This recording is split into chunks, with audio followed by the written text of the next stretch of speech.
ሰላም ክቡራት ተኸታተልቲ ቀመም ሚድያ ሰላም ወሰናይ እናተመነኹ ናብ ዝተዳለወ መደብ ከብሎም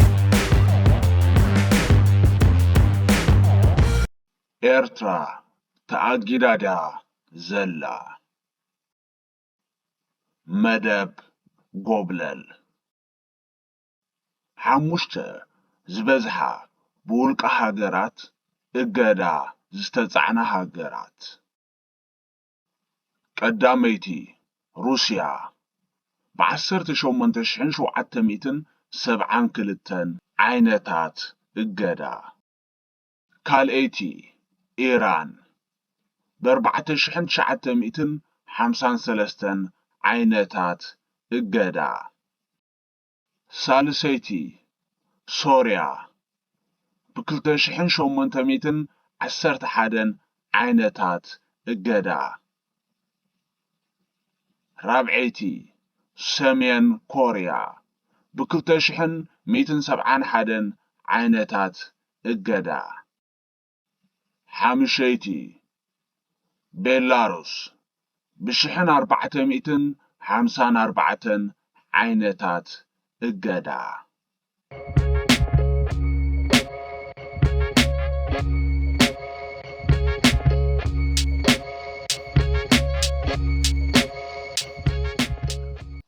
መደብ አውራ ናይ ሎሚ መደብ አውራና ክልተ ትሕዝቶ ይክህልዎ ሓፂር ትሕዝቶ ብዛዕባ እገዳ ሩስያ ስፍሕ ዝበለ ትሕዝቶ ብዛዕባ ካብ ባይቶ ጸጥታ ወጻኢ ኤርትራ ዝተኣገደቶ ሩስያ 4 ዝለዓለ እገዳ ኣብ ልዕሊ ሩስያ እገዳ ጸዓና ሃገራት ቀዳመይቲ ሕቡራት መንግስታት አሜሪካ ብ3551 ዓይነታት እገዳ ካልአይቲ ካናዳ ብ2765 ዓይነታት እገዳ ሳልሰይቲ ስዊዘርላንድ ብ2225 ዓይነታት እገዳ ራብዐይቲ ዓባይ ብሪጣንያ ብ1749 ዓይነታት እገዳ ካብ ጠቕላላ እገዳ ሩስያ እቲ 271 ኣብ ልዕሊ መራኽብ ኩናትን ነፈርትን እዩ ልዕሊ 11,000 ኣብ ልዕሊ ውልቀ ሰባት ከባቢ 10,000 እገዳታት ሩስያ ካብ ለካቲት 2022 ንድሓር እዩ ድሕሪ ኩናት ምስ ዩክሬን ቅድሚ ዚ ዓመት ኣብ ታሪኽ እታ ዝበዝሐ ዝተኣገደት ሃገር ኢራን እያ ነይራ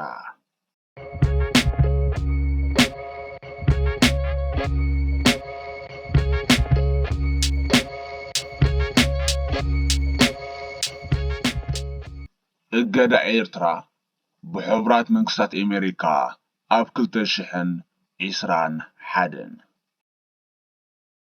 እዚ እገዳ ኣብ ዋይት ሃውስ ሕቡራት መንግስታት አሜሪካ ኣብ 17 መስከረም 2021 ጸዲቑ ብቁጽሪ 14046 ዝፍለጥ ኮይኑ ምስ ኢትዮጵያ ብሓደየን ተኣጊደን እቲ ምኽንያት ኤርትራን ኢትዮጵያን ኣብ ኢትዮጵያ ቅልውላው ሰብኣዊ መሰላት ስለ ዝፈጠራ እዩ ንሕወሓትን ንመንግስቲ ክልል ኣምሓራን እውን ዋላ እኳ ኢትዮጵያውያን ይኹኑ እዚ እገዳ ከም ዝጸልዎም ንከመልክት ስሞም ጠቒስዎ ኣሎ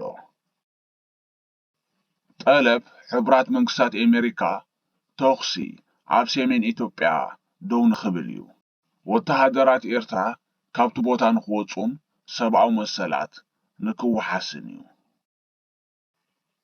እቲ እገዳ ሓደ ዓመት ጸኒሑ ዳግመ ግምት ንኽግበረሉ እዩ ተወሲኑ ዓይነት እገዳ እዚ እገዳ 12 ዓንቀጻት ኣለዎ ገለ ካብቲ ዓንቀጻት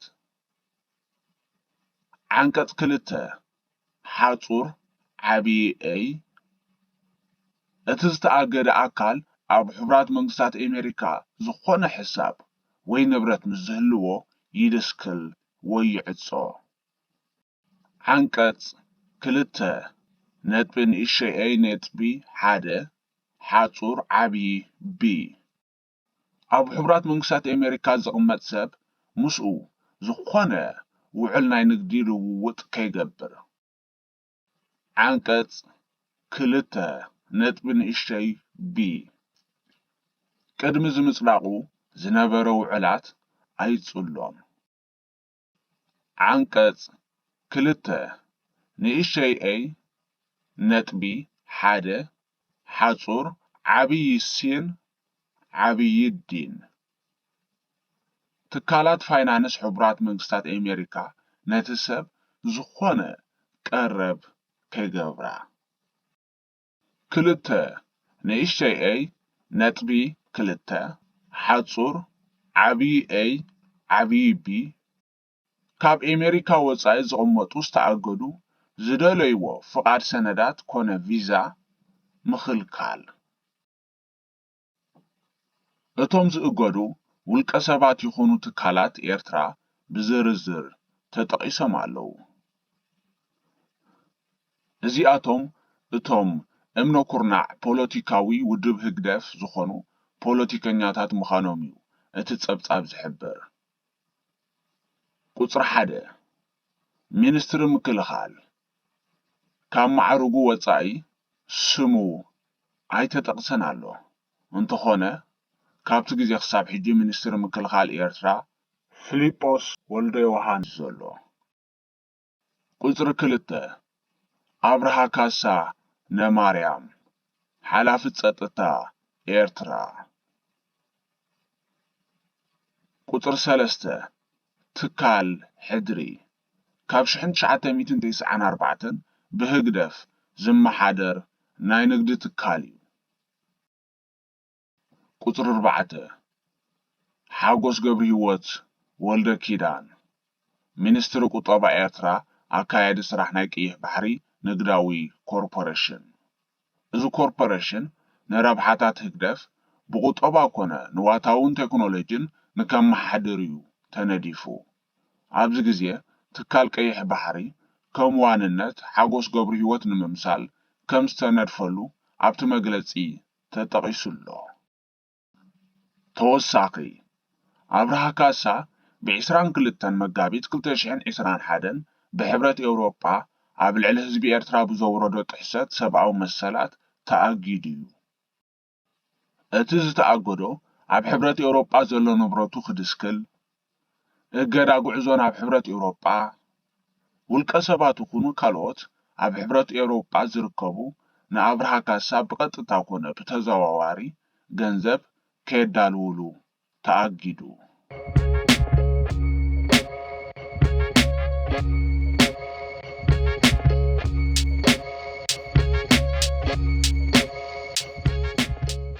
ክቡራት ተኸታተልቲ እቶም ሳብስክራይብ ዘይገበርኩም ሳብስክራይብ ጌርኩም ንኽትተሓባበሩኒ ብትሕትና ይሓትት። እቶም ዝገበርኩም ይቐንየለይ።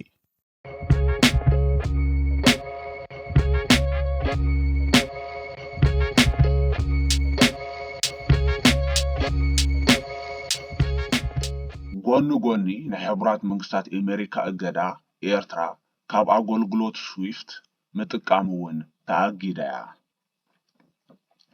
ብላክ ኣጀንዳ ሪፖርት ናብ ኣማኻሪ ፕሬዚደንት የማነ ገብረኣብ ደው ኢሎም እዚ እገዳ ናይ ስዊፍትን ሕቡራት መንግስታት ኣሜሪካን ብዛዕባ ከውርዶ ዝኽእል ሃሰያ ዓቲቶም ናብ ዝረኸቦ መልሲ ከብለኩም። ሽም ጋዜጠኛ ናይ ብላክ ኣጀንዳ ሪፖርት ኣን ጋርሲዮን እያ ትበሃል። ኣን ጋሬሶን ኤርትራ ካብ ኣገልግሎት ስዊፍት ብምእጋዳ እንታይ ጽልዋ ይሕድረላ? የማነ ገብረኣብ ዝበዝሕ ንግዲ ዓለም ቢሮን ዶላርን እዩ። ብዝያዳ ዶላር ክትጥቀም እንተኮይንካ ግድን እዩ ብመገዲ ናይ ሕቡራት መንግስታት ኣሜሪካ ባንክታት ክኸውን። ነዚ ደው ኣቢሎሞ ከም ውጽኢቱ ምስ ኣባላት ስዊፍት ዝኾነ ሃገራት ዝኾነ ዓይነት ንግዲ ክንገብር ኣይከኣልናን። ኣንጋሬሶን ብኸመይ ደኣ እሞ ነዚ ትብድህዎ? የማነ ገብረኣብ ጽቡቕ ዋላ እኳ መገድታት ይሃልዎ ብልሓት ግን የድልዮም እዩ። ንግድና ምስቶም ምሳና ንግዲ ክገብሩ ዝደልዩ ኢና ንፍጽሞ። ከም ትፈልጥዮ ምዕራባውያን ኣይፈትውናን ክንጽሉና እዮም ዝሓስቡ። እዚ ኣቦትኡ ከሎ ሕሳባትና ብቐጥታ ብመገዲ ስዊፍት ተፈጻሚ ክኸውን እንተዘይክኢሉ ዋላ እቲ ምስግጋር ናይ ሕሳብ ግዜ ይውሰድ ኣማራጺ ኣሎ። ዘይከም ምዕራባውያን ሩስያን ቻይናን ምሳና ንግዲ ንኽገብራ ፍቓደኛታት እየን። ኣንጋሬሶን ከም ዝመስለኒ ብዘይካ ናይዚ ስዊፍት እገዳ ካልእ ናይ ቁጠባዊ እገዳ ተገይሩልኩም ኣሎ። ብዛዕባኡ ክትዛረብ ፍቓደኛ ዲኻ? የማነ ገብረኣብ ሕቡራት መንግስታት ኣሜሪካ ንናይ ዲፕሎማሰኛታት ኤርትራ ኣብ ውሕዳት ዘይኮነ ሃገራት ሕሳቦም ዓጽያቶ እያ። ከም ውጽኢቱ ገዛ ክራይ ኮነ ናይ ህዝባዊ ኣገልግሎት ክፍሊት ክኸፍሉ ኣይከኣሉን። በዚ ምኽንያት እዞም ዲፕሎማሰኛታት ተልእኾኦም ንኽፍጽሙ ዓንቂጽዎም ኣሎ። ከም ተወሳኺ ንኣብ ምዕራባውያን ዝርከቡ ዲያስፖራ ኤርትራውያን ናብ ስድሮኦም ገንዘብ ኣብ ክሰድሉ ዝፍትኑ ናቕፋ ናብ ዶላር ከም ዘይቅየር ጌራ ሽግር ፈጢራትሎም ኣላ። ኣንጋሬሶን እዘን ስድራ ቤታት ደኣ ብኸመይ እየን ነዚ ብድሆ ዝሰግሮ? የማነ ገብረኣብ ጽቡቕ ድሌት እንተሎ መገዲ ኣሎ። ናብ ስድሮም ባዕሎም ብኣካል ኮነ ብካልኦት ናብ ኤርትራ ዝመጹ ጥረ ገንዘብ ናብ ስድሮም ከም ዝበጽሖም ገብሩ። ኣንጋሬሶን እዚ እገዳ ንሃዋሁ ኣብ ኤርትራ ዝግበር ዓለም ለኻዊ ንግድን ወፍርን ብኸመይ ጸሊዎ ኣሎ? የማነ ገብረኣብ እዚ ሓያሎ ሽግር እዩ ዝፈጥረልካ። ኣቐዲሞም ምሳና ናይ ንግዲ ርክብ ዝነበሮም ዓበይቲ ኮርፖሬሽንን ትካላትን ኤርትራ ተኣጊዳ ምስ ሰምዑ ምሳና ንግዳዊ ንጥፈታቶም ንኽገብሩ ከጨንቖም ጀሚሩ። ናብቲ እገዳ ከይንልክሞም ፈርሑ። ኣብ ኣቐዲሙ ናይ ከባቢ 10 ዓመት ብሕቡራት ሃገራት ዝነበረ እገዳ ናይ ዝተመክሮ ኣለና። እዚ እገዳ ናይ ዕድጊ ኣጽዋር እዩ ነይሩ። እንተኾነ ሰባት ኣክንዲ ልክዕ ነቲ ትሕዝቶ እገዳ ዘንብብዎ ነቲ ተኣጊዳ ዝብል ኣርእስዮም ዘድህቡሉ። ንኣብነት ናይ ክታበት መድሃኒታት ኣፋውስ ኣብ ናይ ምምጻእ መስርሕ ሽግር የጋጥመና ነይሩ። ተኣጊዳ ምስ ሰምዑ ንኸይንልክሞ ንኸገዓዕዙልና ከኣብ ጀሚሮም። ኣብቲ እዋን ዩኒሴፍ ነዚ ናይ ምግዓዝ ሽግር ክሽፍነልና ጀሚሩ። እንተኾነ ዋላ እኳ ንሕማማት ህጻናት ንምክልኻል ንነዊሕ ዓመታት ቀዳምነት ሂብና ብክታበት ንስርሓሉን ንተዓወተሉን ዩኒሴፍ እኹል ዓቕሚ ናይ መጓዓዝያ ስለ ዘይነበሮ ኣብ ኢድና ዝነበረ ክታበት ክሳብ ዝውዳኣሉ እዋን ነይሩ። እገዳ ንነዊሕ ምስ ዝኸይድ ካብ ክብደቱ ዝተላዕለ ዕንወት ከስዕብ ይኽእል እዩ። ዝሓለፈ እገዳ ናይ ሕቡራት ሃገራት ንከባቢ 10 ዓመት ጸኒሑን ኣብ ቁጠባን መነባብሮ ህዝብን ዓቢ ጽልዋ ፈጢሩልና። እዚ እገዳ ኣብ 2018 ድሕሪ ኣብ መንጎ ናይ ኢትዮጵያ ቀዳማይ ሚኒስተር ኣብዪ ኣሕመድን ፕሬዚደንት ኢሳያስን ዝገበርዎ ናይ ሰላም ዘተ ተኣልዩ። እንተኾነ ሕቡራት መንግስታት ኣሜሪካ ኣብ 2021 ካልእ እገዳ ገይራትልና። ድሮ ፈጢርልና ዘሎ ሽግራት ኣቐዲመ ገሊጸልኪ እየ። እዚ እገዳ ከም ናይ ውድብ ሕቡራት ሃገራት ንነዊሕ እንተቐጺሉ ድምር ጽልኡ ክንይኡ ክዓቢ እዩ። ኣንጋሬሶን ምስ ብላክ ኣጀንዳ ሪፖርት ንኽትዘራረብ ፍቓደኛ ብምዃንካ የቐንየልና። የማነ ገብረኣብ ገንዘብኪ ከምኡውን ስለቲ ኣብ ልዕሊ ኤርትራ ዘረኣኹሞ ተገዳስነት የቐንየልና። ብላክ ኣጀንዳ ሪፖርት እዛ ጋዜጠኛ ንኣብ ዞባ ዓበይቲ ቃልያት ኣፍሪቃ ዝነበራ ግጭት ብተሕልፎ ዝነበረት ጸብጻብ ኣብ 2014 ቪክቶሪያ ኢንጋቢረ umuhoza ዴሞክራሲ ኤንድ ፒስ ፕራይስ ዝበሃል ሽልማት ተሸሊማ ነይራ።